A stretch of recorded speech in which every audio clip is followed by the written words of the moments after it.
When we wake up in the morning, are we already a particular personality, a particular set of attitudes, a particular mood, or are we instantaneously choosing to be a particular person, to be a particular personality, and to be a certain mood?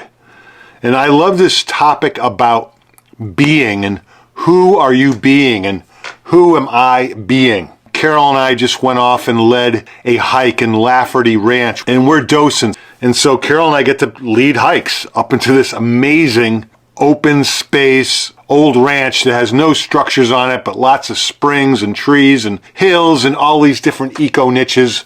Anyways, I'm leading the hike, right? I'm the lead docent. And when I show up in a situation like that, when I'm the leader of the hike, I'm fully in my power. I'm the guy who's in charge, and I show up, and my intention and my speaking and my presence encompasses the whole group, and they know they're safe, and everybody knows I'm the leader, and it's very clear. And I'm stepping into that space of I am the one who's leading. I'm the one who's taking responsibility for everyone. I'm taking responsibility for everything that's happening here. And I'm the one who says this is going to be a safe space and it's going to be a fun hike and you're going to have a good time. And because that's my intention, that's my commitment, and that's who I am. So when I'm leading this hike, I'm vibrating at a very high level. And this reminds me of the book Power versus Force by Richard Dawkins. And at the top of the chart, the highest vibration, the highest emotion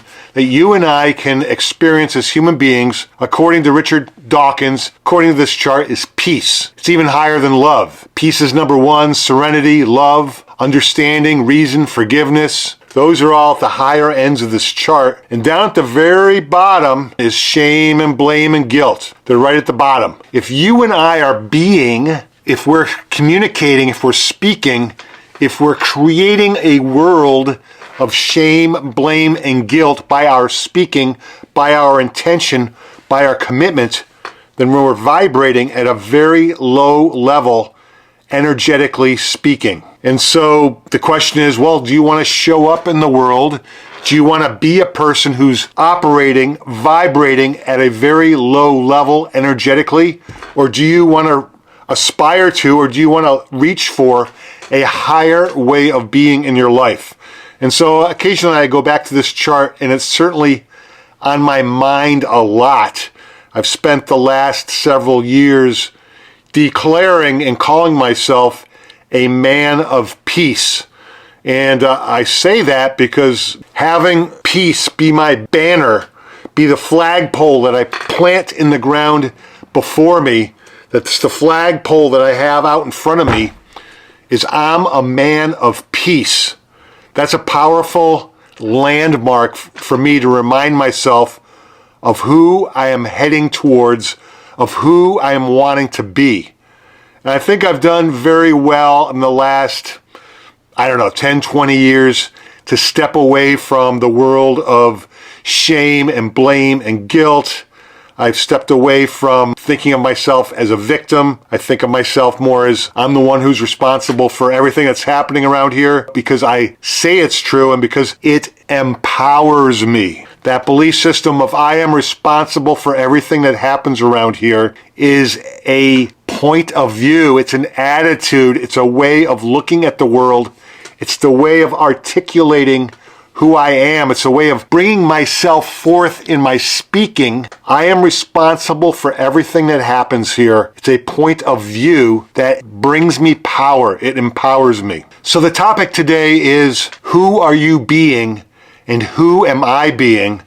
And one way that people talk about is your vibration. And we kind of understand it, at least intuitively. So we understand energetically what other people's vibration is when we're around them. The question is, do we understand consciously and are we aware of the vibration that we're bringing to the conversation?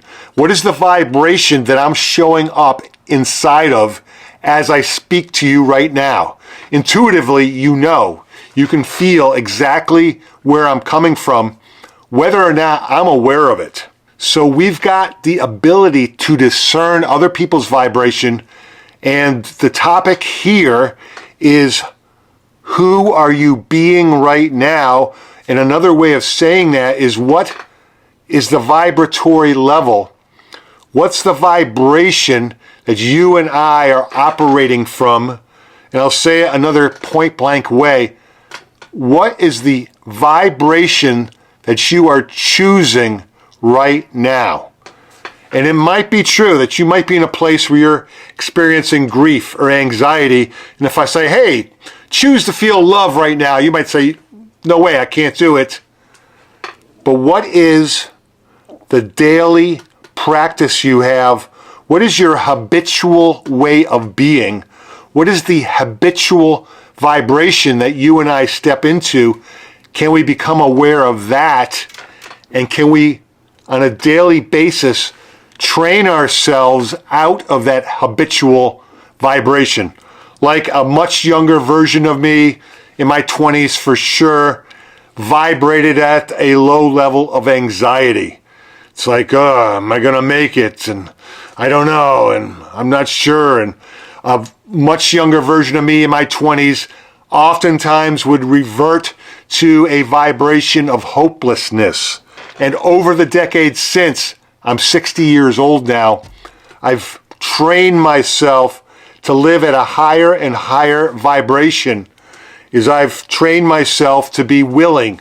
I've trained myself to live in forgiveness almost all of the time. I oftentimes live in understanding of other people, even people I don't like, don't want to be around, people who are in elective office that I disagree with completely. At some level, I can oftentimes understand people, and for sure, I can oftentimes return myself to a space of love, even for those people and those situations that I don't like, I'm not happy about. I can still get myself oftentimes peaceful. And why I say all that is because I've been practicing it for many, many years. And so that's my invitation for you, is to also see for yourself. It's like, what is the vibration?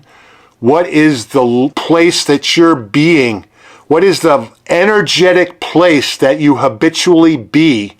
And when you and I wake up in the morning, I'm going to assert, it might be unconscious. In fact, it is unconscious for many of us much of the time. When you and I wake up in the morning, we are choosing to operate at a particular vibratory level. We are choosing to be a certain way. And so the question is, if you were able to choose freely, what vibratory level would you choose for yourself? And what vibratory level would I choose for myself? I can tell you for sure, like I said, I choose peace and I choose love.